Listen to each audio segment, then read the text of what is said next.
नमस्कार साथियों, trending feed में आप सभी का स्वागत है। और हम बताएंगे आपको कि ट्रेंडिंग जॉब्स कहाँ मिलती है।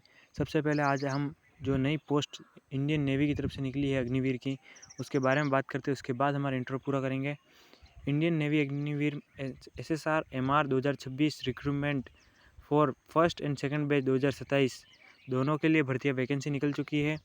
उनके फॉर्म मार्च 14 2026 से अप्रैल 6 2026 तक निकलेंगे, यानी कि ओपनिंग विंडो लगभग 15 से 20 दिन के बीच के लिए खुलेगी। एप्लीकेशन आपको सिर्फ और सिर्फ joinindiannavy.gov.in पर ही फॉर्म भरना है, कहीं पे भी फालतू फॉर्म नहीं भरना है। और इसके लिए आपको क्या क्या रिक्वायरमेंट चाहिए कि उसके और क्या क्या आपको क्राइटेरिया फिलअप करना है, मैं आपको बता देता हूँ। सबसे पहले की डिटेल की बात कर लेते हैं। तो जो मैंने आपको बता दिया, विंडो ओपन होगी और ये जो पोस्ट है वो SSR MR के लिए और medical assistant SSR medical assistant के लिए निकली हुई है। फीस 550 प्लस 18% GST को आपको जमा करानी होगी, यानी कि लगभग 600 रुपये आप मान के चलिए। ये 600 रुपये का खर्चा हो जाएगा। और करेक्शन विंडो सबसे ज़रूरी, अगर आपकी कुछ गलती हो जाती है फॉर्म भरते वक्त, तो करेक्शन विंडो 10 से 11 अप्रैल यानी एक दिन के लिए ही खुलेगी। तो आपको बड़े ही ध्यान से आपको इस एक दिन के अंदर आपको अपने करेक्शन कर लेने हैं। First stage of exam tentative मई 2026 है, यानी कि मई के अंदर 2026 में ही कराना है उनको एग्ज़ाम। लेकिन टेंटेटिवली लिखा हुआ यानी कि आगे पीछे हो सकता है, तो इसमें आप फिक्स डेट या महीना लेकिन नहीं चले, थोड़ा जून जुलाई में आगे पीछे हो सकता है, स्टेट और सेंटर के कहीं दूसरे एग्ज़ाम की वजह से। उसके बाद बात कर लेते हैं अदर एक्टिव रिसेंट्स, जो कि SSC ऑफिसर 2026 हमने, और 10+2 बीटेक कैडेट एंट्री, ये दोनों मैंने आपसे पिछले वीडियो में डिस्कस की हुई है। और इनके लिए आप चाहे तो मैं नया वीडियो बना दूंगा, आप लोग बस मुझे कमेंट में लिख दीजिएगा।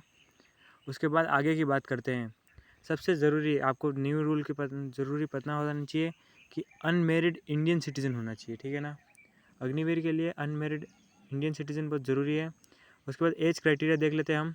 जो फर्स्ट बैच है, फर्स्ट बैच को दिसंबर 1 2004 से मई 31 2009 तक के बीच का होना चाहिए।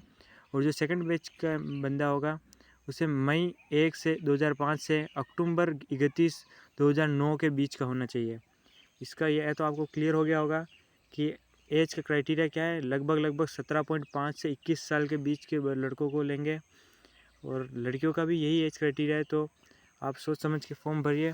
बाकी एजुकेशनल क्वालिफिकेशन SSR के लिए यानी सीनियर सेकेंडरी रिक्रूट के लिए 10+2 मैथ्स और फिजिक्स में होने चाहिए आप, और 50% एग्रीगेट मार्क्स, यानी कि हर सब्जेक्ट में आपको 50 नंबर तो लाने ही है, ठीक है। उसके बाद 3 year diploma in engineering with 50% marks is also acceptable, यानी 3 साल की इंजीनियरिंग डिप्लोमा आपके वो भी काम आ जाएगा। और उसके बाद MR की बात कर लेते हैं, जो मैट्रिक स्टूडेंट है उसमें must be pass in 10th class, यानी 10वीं पास होना चाहिए, और 50% मार्क्स होने चाहिए, यानी कि 50% होने चाहिए पर सब्जेक्ट में से, इसका कुछ नहीं है, बस 50% मार्क्स होने चाहिए।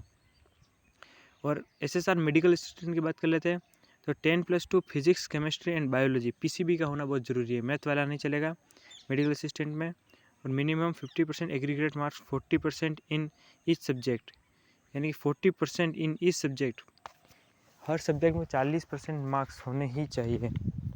उसके बाद हम बात कर लेते हैं जेंडर और मैरिटल स्टेट की। तो unmarried male and female both candidates are acceptable, और अदर जेंडर एक्सेप्टेबल नहीं होंगे। SSR मेडिकल में restricted to unmarried male candidates only, यानी कि सिर्फ और सिर्फ अनमेरिड मेल ही, यहाँ पे फीमेल भी अप्लाई नहीं कर सकती। बाकी फिजिकल स्टैंडर्ड की बात कर लेते हैं हम। Minimum 157 centimetre both male and females, यानी कि 157 सेंटीमीटर की हाइट मेल और फीमेल दोनों के लिए होनी चाहिए। Visual standard 6 out of 12 uncorrected और 6 आउट ऑफ 6 करेक्टेड, ये आपके विजुअल स्टैंडर्ड होने चाहिए, जिसके हम अगले वीडियो में डिटेल में बात कर लेंगे ये क्या होता है। और fitness test PFT includes 1.6 kilometre running in 6 minute 30 second for male और 8 minute for females, squats and pushups. तो स्क्वाट्स और पुशअप्स को इतना सीरियस मत लीजिए, आप सबसे ज़्यादा रनिंग पे फोकस कीजिए, क्योंकि फीमेल्स की तो रनिंग पूरी नहीं हो पाती है।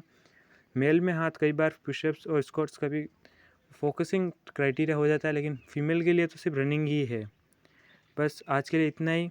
और आपको अगर ऐसी भी और जानकारी चाहिए तो कृपया हमारे चैनल को सब्सक्राइब कीजिए, ट्रेंडिंग फीड 0 को। हम आपको और भी वैकेंसी के बारे में आगे बताते रहेंगे। धन्यवाद।